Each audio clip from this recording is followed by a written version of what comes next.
সাকিব আল হাসান দীর্ঘ সময় ধরে আইসিসি র্যাঙ্কিংয়ে ৩ ফরম্যাটেই ১ নম্বর অলরাউন্ডার ছিলেন। এটা বিশ্ব ক্রিকেটে এক বিরল রেকর্ড। তার ব্যাটিং এবং বোলিংয়ের ভারসাম্য এতটাই নিখুঁত যে তিনি একাই দলে ২ জন ক্রিকেটারের সমান ভূমিকা পালন করেন। মাঠে সাকিবের সবচেয়ে বড় শক্তি তার অ্যাটিটিউড। যে কোনো বড় দলের বিপক্ষে বা কঠিন পরিস্থিতিতে তিনি ভয় পান না। চাপের মুখে ঠান্ডা মাথায় সিদ্ধান্ত নেওয়া এবং প্রতিপক্ষকে চোখে চোখ রেখে জবাব দেওয়ার ক্ষমতা তাকে অন্যদের চেয়ে আলাদা করে।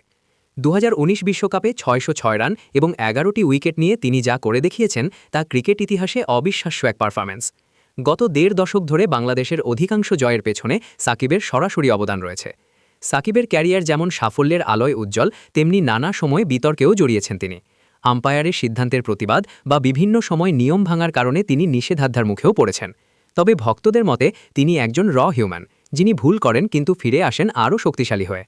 সাকিব এমন একজন খেলোয়াড় যিনি খেলার মোড় ঘুরিয়ে দিতে কয়েক ওভারের বোলিং বা কয়েক বলের ব্যাটিং দিয়ে সক্ষম। তার ক্রিকেটীয় মস্তিষ্ক খুব ধারালো, যে কারণে ফ্র্যাঞ্চাইজি লিগগুলোতেও তার বিশাল চাহিদা। সাকিব আল হাসান বাংলাদেশের ক্রিকেটের জন্য একটি ব্র্যান্ড। তাকে ছাড়া বাংলাদেশের ক্রিকেটের ইতিহাস অসম্পূর্ণ। অনেক সময় তার আচার আচরণ নিয়ে আলোচনা সমালোচনা হলেও মাঠের পারফরম্যান্স দিয়ে তিনি বারবার নিজেকে অনন্য প্রমাণ করেছেন।